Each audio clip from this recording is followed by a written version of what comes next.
We're following breaking news. A deadly shooting downtown that left 2 people dead. Police shot 1 potential suspect after a shootout in Little Italy that wounded an officer.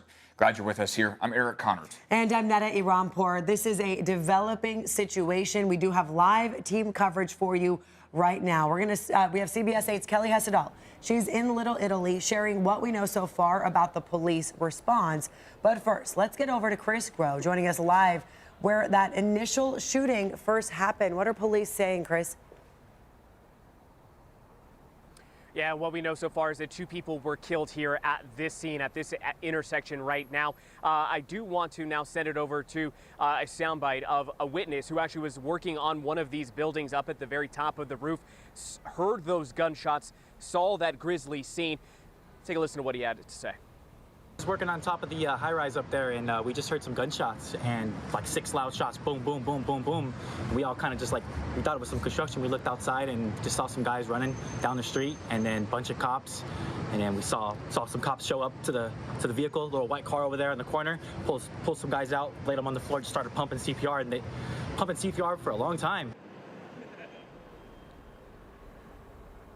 And I'm going to tell you while we show you some of the scene footage that we took ourselves, we have seen some cell phone videos, some cell phone photos, and it is a very grisly scene, a very grim scene. We are obviously not going to be showing that to you, but there are 2 that have been killed here. We do not know what their relation is to each other or potentially even the shooter. We are still waiting on more info. When San Diego Police Department Chief Scott Wahl spoke with our fellow reporter, he said that not a lot of information is known at this time. What we do know so far is that this happened sometime around 8:40 this morning. Someone walked up to the 2 while they were in that vehicle just outside of an Ace parking lot, fired multiple rounds, killing those 2. Again, they were pronounced dead at the scene.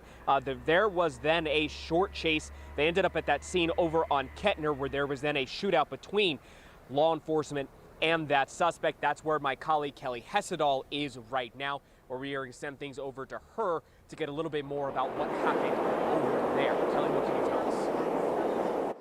So we're at Kettner and Ivy right now, and this is where police say that suspect ended up. According to witnesses, he tried to hide in a cul-de-sac between Crack Shack and Juniper and Ivy. So let me step out of the way. As our photographer here zooms in, you can actually see a bullet hole in one of the buildings out here.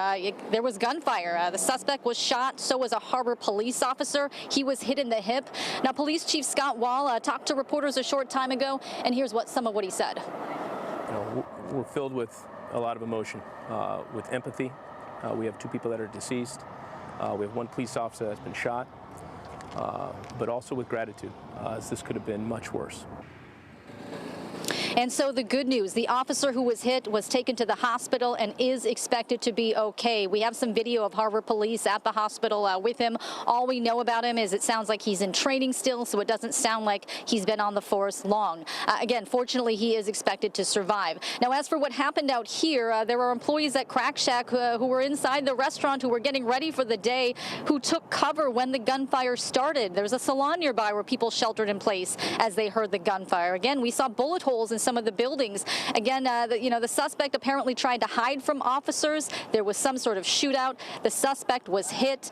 The chief pointed out, again, this is a busy neighborhood. This could have been far worse than it was. Now, we don't know what the motive is in that initial shooting that is on Union, as Chris mentioned. We are expecting an update from the homicide unit out here sometime today. So back out here live, we're still waiting for information about the suspect's condition. You can see there are a number of officers that are still out here at the scene. There is a lot of crime tape still up. We don't have any information about that suspect, no age or anything like that.